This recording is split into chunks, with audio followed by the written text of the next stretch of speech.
салом мухлисони Барселона ва канали Барса ТГ. оиди диққати дастаи Барселона ба дигар бузингарон хабарҳои бисёре баромада истодаанд, вале бояд қайд кард ки даста бояд пеш аз он аз футболбозони худ ҷудо шавад. яъне Барсаро зарур аст ки то яке аз бузингарони асосии худро ки ё нархи гарон дорад ё маоши баланд фурӯшад.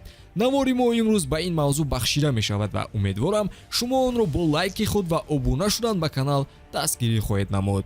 мо бошад шурӯъ мекунем.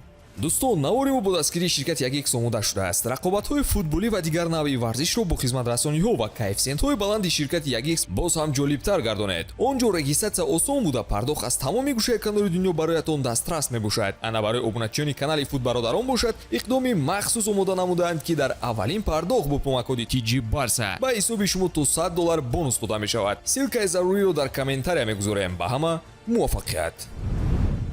Рафиня ҳамин тобистон метавонад Барселонаро тарк кунад. тибқи маълумоти Релево, Рафиня метавонад дар тобистон ба дастае аз Премер-лигаи Англия ба монанди Ньюкасл ё Тоттенхэм кӯчад.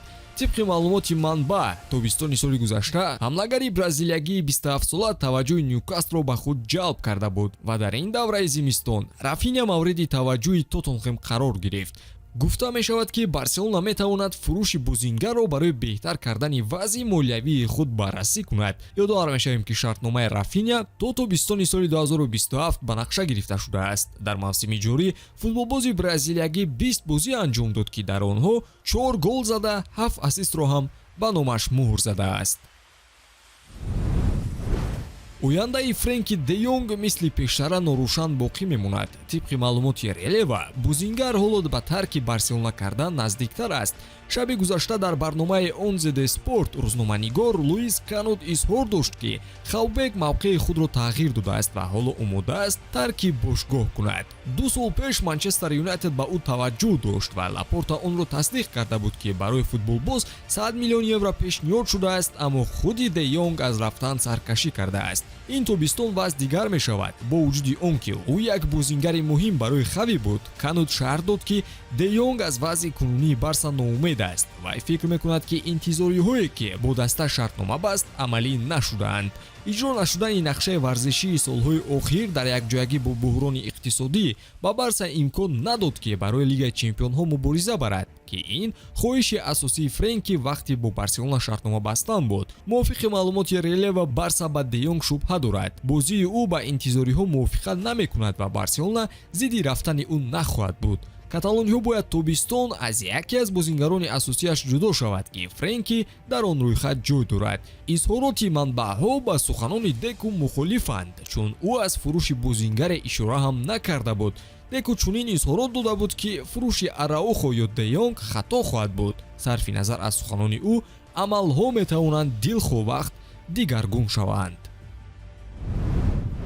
Жуан Лапорта дар орзуи овардани топ мураббии олмонӣ ба Барселона мебошад. ба президенти даста Юрген Клоп, Ханси Флик ва Юлиан Нагелсман писанд аст. Клоп дар Барса нахоҳад буд, чун тибқи навиштаҳои Каталония Радио, Клоп шонси ба Каталония омаданро надорад. ӯ хуб ишора намудааст ки мавсими оянда банди истироҳат хоҳад шуд. Юлиан Нагелсман то анҷоми Евро 2024 чизе оиди ояндааш гуфта наметавонад. фикр намекунем ки Барса то он дам таъин кардани сармураббиро кашол диҳад ва эҳтимолан омадани Нагелсман ҳам аз вариантҳо берун мешавад. шонси овардани Флик аз дигарон бештар мебошад, вале нилнориҳо бояд ки вариантҳои ивазкунанда низ дошта бошанд. ба иттилои Sport ES Антонио Конте бо Барселона алоқа доштааст ва хизматрасониҳои худро пешниҳод намудааст. бовар намекунед, вале ӯ интихоби олӣ ба Барса мебошад, новобаста ба он ки стили Конте тамоман ба даста рост намеояд, чунки дар ҳолати имрӯзаи даста 90% мураббиён ноком мешаванд ва аз чунин аст чӣ ҳам гуфтан мумкин. ташаккур ба Бартомеу ва Лапорта. нилнориҳо реформа лозим доранд ки бо будани президенти феълии бошгоҳ ин чиз амалӣ нахоҳад шуд. бефикр оиди оянда ва аз рӯи ҳиссиёти худ интихоб кардан гум намешавад то он даме ки Лапорта дар ин вазифа аст. омадани Конте бо таърихи ӯ ҳатман баҳсҳои калонро дар даста ба бор меорад, чунки ӯ аз кор оромона монанди Хави намеравад. роҳбариятро ором мондан ба стили Конте рост намеояд. ӯ ҳамаро ба по хоҳад хезонд ва мушкилотро бечуну чаро ба омма мерасонад. коре ки баъди он Лапорта эҳтимолан чизу чораашро ҷамъ карда бо пои худаш мебарояду меравад. ба ҳамин навори имрӯзаи мо низ ба анҷом мерасад. ҳатман пайгирии канали мо бимонед то аз навгониҳо сари вақт огаҳӣ пайдо кунед. Чао!